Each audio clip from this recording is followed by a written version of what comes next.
The Honorable, the Chief Justice and the Associate Justices of the Supreme Court of the Philippines. He leads the highest court of the land, but the roles will now be reversed as senators take their oath to try Chief Justice Renato Corona.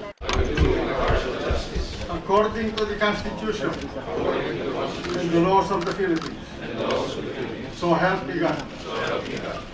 The Senate formally convenes into an impeachment court, the second time in recent history after the aborted impeachment trial of former President Joseph Estrada in 2001.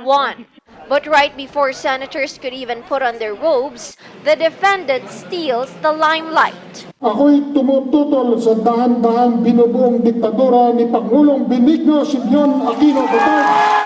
Despite the rule to be politically neutral, Aquino's allies cannot help but respond to the unconventional speech of the Chief Justice. Iyon ang kalokohan. But the son of the late dictator Ferdinand Marcos says it's no surprise Corona sees his impeachment as a result of dictatorship. I do not know what the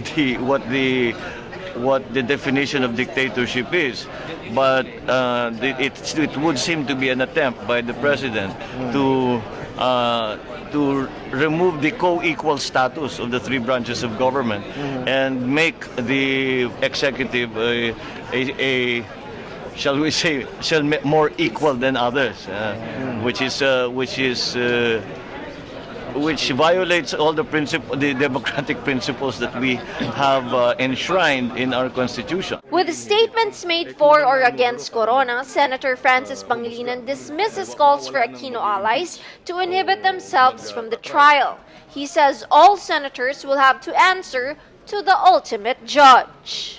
Kung kami hindi namin papansinin itong mga ebidensyang ito, o kaya kahit walang ebidensya, talagang ang posisyon natin nakikitang bias, taong bayan na rin ang magsasabi at huwag na kaming iboto sa susunod na halalan.